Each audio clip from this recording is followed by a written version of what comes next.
Most people think that starting a Shopify store is the way to go. Myself included back in the day, I've been there and done that. But what if I told you that the real smart move isn't to build a Shopify store and start an online business? It's to buy one that's already making money. And no, I'm not talking about buying some crummy dropshipping mess that dies in about 6 months. I'm talking about buying a stable, scalable, real business that makes money for you from day one. And this video is my complete Shopify Store Acquisition guide. And I'm going to talk about from where to find them, how to know what's legit, and how to not get scammed. Plus, I'm going to break down the numbers and show you exactly what to look for when you're about to drop your hard-earned cash into a great Shopify business. Now, firstly, why would you buy a Shopify store instead of building one? Let me be frank, I've said to you before, I've started e-commerce businesses myself, and yeah, they can be fun, but they're also a lot of work. And what you're doing is you're doing an experiment to see if you can find product market fit and sell something. But they're also just risky as hell. They're time consuming and most fail. In fact, 90% of all startups fail. And I found this out the hard way. Started a couple of businesses, failed, and realized, why don't I go buy something that's past that 90% failure rate, which is the smart move. Buying something that has a proven track record. Like I said before, the reasons is you get to skip product market fit. Okay, this is one of the biggest reasons that brands fail is they have an idea. People have these $1 million ideas and they spend a ton of money and time developing these types of businesses or the products, and they don't even know if people actually want to buy that product. Like I said, I speak from experience. The statement that if you build it, they will come is absolutely not true in every sense. Another reason is that you skip the long, expensive testing phase when you're buying a business instead of starting one. Again, starting something, it should be looked at as a test and example. For example, when you start marketing a product in your business and you're pouring that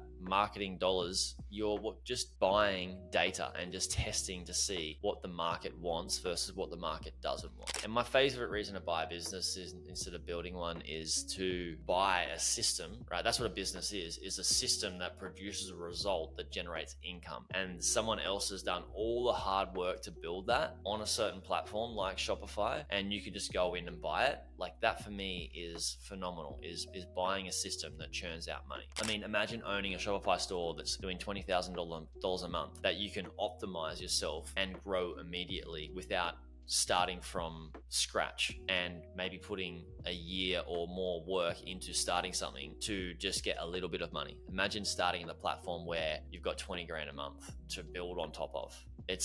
You're starting at a different level and you're playing a very different game. And this is what the wealthy do, is they go and buy assets that are already producing a great result. Yeah, there's people that do the startups and they understand that that's incredibly risky, and they've probably started 10 to get one unicorn that does really, really well. Do you want to go through that and get gray hair, or do you just want to skip all that? Something to consider. Obviously, there's no right or wrong, and everybody is welcome to do what they feel is best for them. For me, most people that I work with is they just want to replace their income and they want to start on the top level or as closest to the top level as they actually can, which if you can, why wouldn't? Now, where do you go away and find these Shopify stores? Let me share my screen. The first place is Flipper Marketplace. It's a great place to buy Shopify stores. You can browse for websites, and then actually you can just type in Shopify and pull up Shopify businesses. But what you don't want to be too attached to just buying a Shopify business. You can be pretty open to just buying an e-commerce business. So then you can just click e-commerce and you can just go search for all e-commerce versus just wanting a Shopify business. And then there's also other business models that you can choose from here in the side, and the different types of businesses, websites. You can search for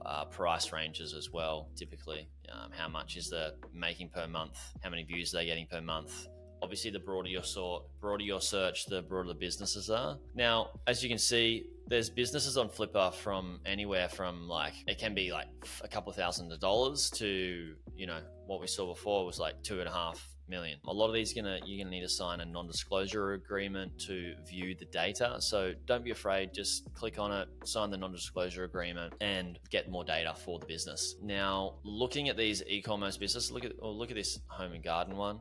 We'll open that up and have a quick look. I've got a lot of other videos breaking down how to value these types of businesses. Of course, I'm not going to be able to get the best data. Also, just note, when somebody's selling your business, they're going to try and sell you a business. That's their job. They want to sell it for as much as they possibly can. So don't buy into that. You want to prove a business is a bad investment. If you can't, then you must buy. If you need help doing due diligence, I've got my due diligence framework.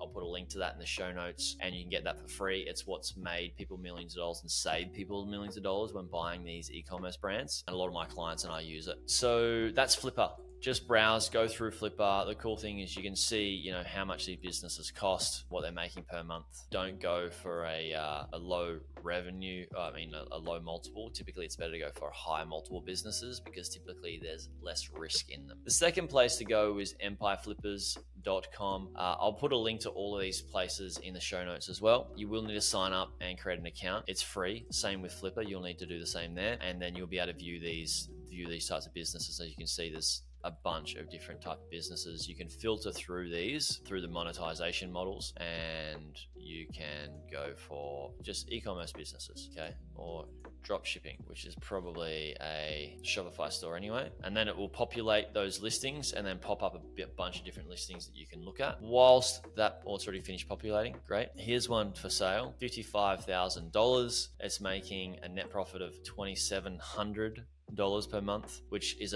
based on a valuation model of 20 months. Okay, so 20 times 2,700 is his price here. It's not a very old business, probably why it's a lower multiple, but it's a French dropshipping business. Okay, they might even say they are using Shopify. Here's another dropshipping business, a bit older. They're making $2,000 a month, close to $2,000 a month. It's a higher multiple, which this one I would say is dare say likely going to be better than this one because the multiple is higher and it's also more aged. Okay, so we'll go in and have a look at that listing. To get more information, you are going to need to unlock listings. And to unlock listings, you need to provide proof of finance to Empire Flippers. A lot of my clients buy from Empire Flippers, Flipper, and a bunch of these places. So they're safe, they're good. I trust them, and all my clients do as well. It doesn't say what platform this is built on, but I'd say it's likely Shopify. But there you go, that's Empire Flippers. If you want to scroll through more of that, then just go to empireflippers.com. There'll be links to these in the show notes. Then the next one is Quite Light. You always want to go buy all businesses. You can just click on e-commerce because they do have a bunch of different types of businesses, but Quite Light, most of their businesses are e-commerce. Empire Flippers, these guys, they sell a bunch of different ones, and then Flipper is the most broad, but the Quite Light's mostly e-commerce, sometimes software businesses and blogs. As you can see, they sell businesses up to the 20 mil range, sometimes even more, all the way down to here.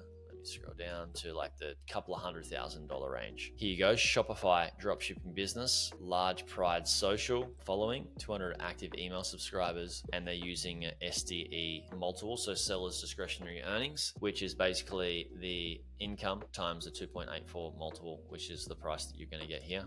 So it's a 5-year-old business in the selling LGBTQ plus Pride merch. And there you go. Simple. The owner spends 10 to 15 hours a week running the business. So 10 to 15 hours a week making 87. I can do the math for you while I'm here. It's about 88K, isn't it? 88 divided by 12. So $7,000 a month for 10 to 15 hours of work per week. It's not too bad. So that's Quite Light. Next, you have website closers. You can log in, but you can view businesses without them. I have an account. Don't know why I'm not logged in here, but you can scroll through and sort by price. Okay, so for example, for you guys, not sure what price range you're going to be in, anything from a couple $100,000 up to tens of millions of dollars. And that's an Amazon FBA business. Yeah, so go to these guys and check them out. There'll be links to all of these in the show notes, but this is where you can buy great e-commerce businesses. Sometimes it's worth getting on Google or ChatGPT and asking where you can buy good quality e-commerce businesses. Remember, when you're looking for places to buy these, it's better to go with the most reputable broker, where they've got more, that they vet the businesses more so than other platforms before they list them for sale.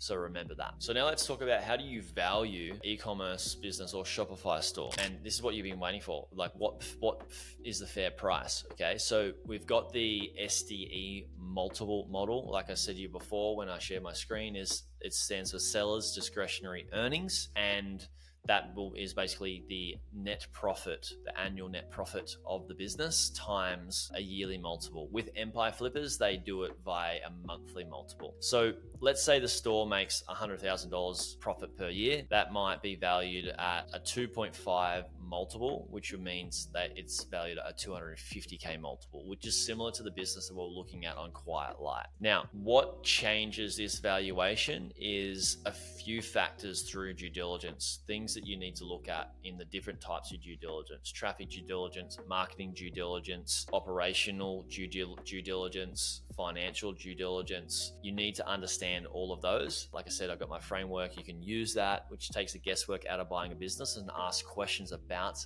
each of these businesses to get enough data to help you value the business. But don't overlook a bunch of different things like the quality of the traffic, quality of their marketing, repeat orders for an e-commerce business, the cost per acquisition for their marketing, like how much are they spending to sell one product in their marketing dollars, and then also the owner involvement, how much time are they actually spending in the business. Like I mentioned before, imagine that business that you're getting $7,000 a month for 60 hours a week of work. Maybe that's not something you're actually wanting. The key factor and the key important thing to remember here is that valuation is not just math. It's risk-adjusted ROI. So as simple as I make this sound in this video, not all businesses are worth a 2 to 3 or 2 to 4 multiple. And it's not just a numbers game. It's about understanding those risks and the variations of those risks, and knowing the likelihood of those risks coming into fruition, and having a risk mitigation strategy for those risks as well. I tell people if they understand the risks of the business and they're willing to take on those risks for the potential upside, then it's possibly worth acquiring the business, but you want to do it for the right valuation. Now, the only real way to assess this is by having a seasoned professional look at your deals, or hiring an advisor like myself, a buy-side advisor, to find you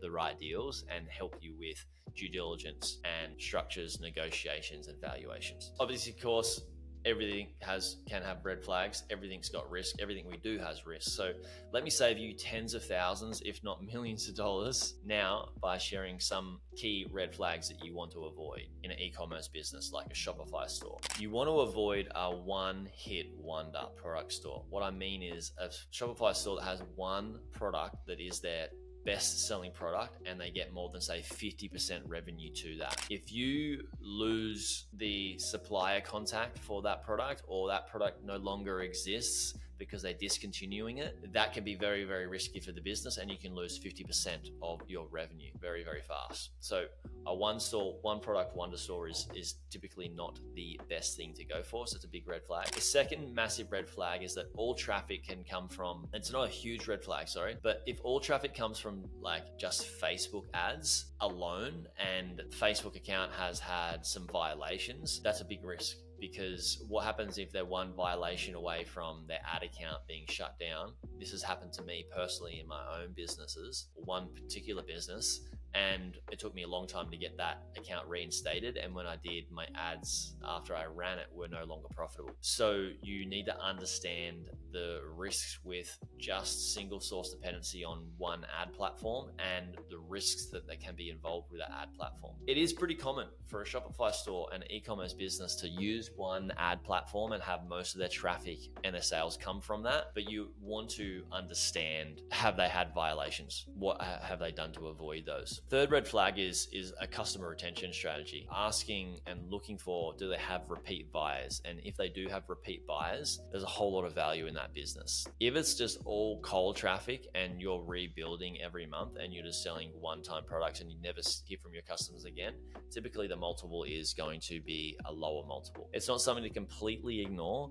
but the more valuable businesses are the ones that do have some form of repeat buyers. Now, when you're first starting out, don't be too picky, of course. That's a side note to all of these red flags, okay? Sometimes people see and think something is a red flag, but what it is they just don't understand what that red flag is. And sometimes it's worth taking on a red flag because you can understand the risk and mitigate it, okay? So don't just wave your white flag because of a red flag. Now, the fourth red flag can be fake or inflated in financials. So you do need to verify all screenshots, use tools like Shopify admin access, verify, viewers access and Google Analytics access to verify traffic, figures, numbers, understand the P&L, look for missing expenses in the profit and loss statement, anything from hosting to tools, fees, contracts, and the list is endless here depending on the type of business you buy, but you want to reconstruct and understand the financials completely, and also understand ad backs.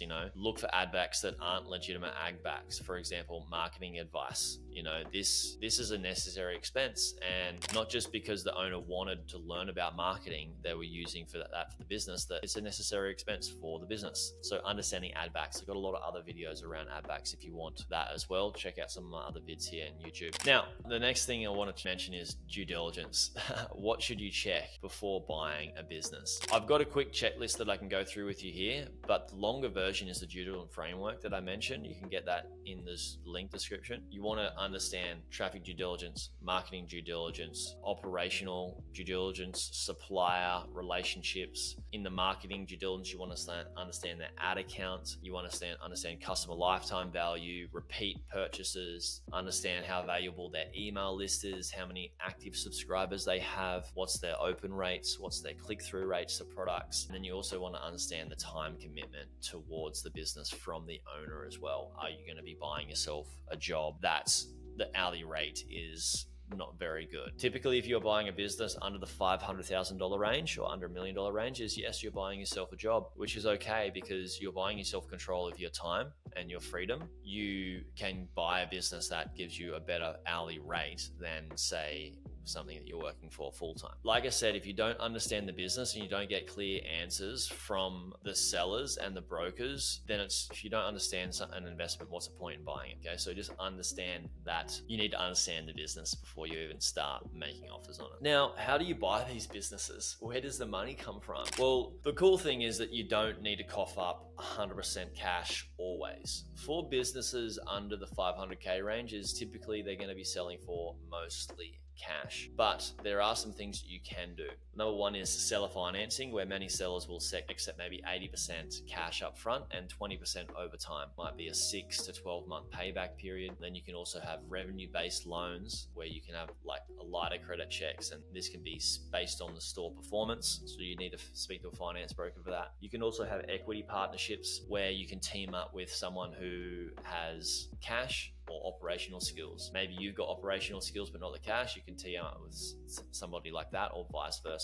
And lastly, yes, there are some business acquisition loans that you can get in America. US-based people can get an SBA loan. I've got a bunch of videos on that and podcasts if you'd like to learn more. Either reach out or search for that in my content. And yes, you can buy e-commerce businesses with SBA loan. You just need to know the right broker. And then in other parts of the world, it can be hard to get acquisition finance, but it can be done. Go away and shop for that by speaking to a bunch of different finance brokers. But if you're going to buy a business, please do not let capital be the excuse. There's always a way to buy a business, and you can drum up capital. It might cost you some time and some effort and work to find investors and find financing options, but it can be done. All right, so what happens when you buy the business then? First 30 days is don't do anything. Typically what I tell people is to just get familiar with the systems, how the business runs, be in touch with the team, the suppliers, and start building those relationships and fostering it, and help them buy into the vision that you have of building this into a better business and bring them along with that. You also want to audit all the marketing accounts, all the traffic accounts. You want to make sure everything's just working and you understand how the business runs. Clean up any sort of like email marketing flows and upsells and downsells and stuff like that. And the first 30 days is just learning basically and gathering data. And you can take notes, bring up marketing strategies or growth strategies as well to come back to later. In the next 60 days after that, typically I tell people to work out ways to increase AOV, which is average order value. So doing upsells, downsells, bundles, memberships, things like that for e-commerce businesses are very valuable and very acceptable. You also want to run some CRO experiments. What is that? CRO stands for conversion rate optimization. There's so many acronyms in business and life, but it stands for conversion rate optimization. So how do you optimize your website and your product pages to get more orders for the traffic that you're getting. Conversion rate optimization, so convert more traffic. The next thing you can do is you can introduce, things like repeat purchases, memberships, and stuff like that. And then the longer term approach is sometimes people think launching new products is a great way to go. I typically don't think it's the only way to go. I think the best way to go is working out what is your best product and leaning more into that and working out how you can sell more of that and then add more value by doing upsells and downsells off the back of that. Yeah, you can consider opening up to other markets as well. Not all acquisitions are super exciting. Good acquisitions are typically the best ones, are just the ones that just make financial sense. They're pretty boring and they're just businesses that haven't tried to reinvent the wheel, and you can see that there's great upside potential. The last thing that I will mention is, I've said this before, you don't need to get rich by building the next unicorn. You get wealthy by buying real businesses, running them well, and playing the long game. And that is what the wealthiest people do. Even the wealthiest companies, I'm talking Facebook, Google, Apple, they spend billions of dollars a year on acquisitions to grow their business. And typically acquisitions and growing by acquisition is the faster play. So acquisitions is massive. Not a lot of people talk about it, but it's a very great way to get wealthy and get yourself out of your job. So if you're looking at buying your first Shopify store, don't rush it. Get educated, do the due diligence, focus on buying a great business, not just a pretty one or a fancy one. If you want my help, reach out to me. I've got links to a bunch of things in the show notes, or hit me up on LinkedIn or email and reach out. Let me know if you've got questions in the comments, and I'll speak to you guys soon.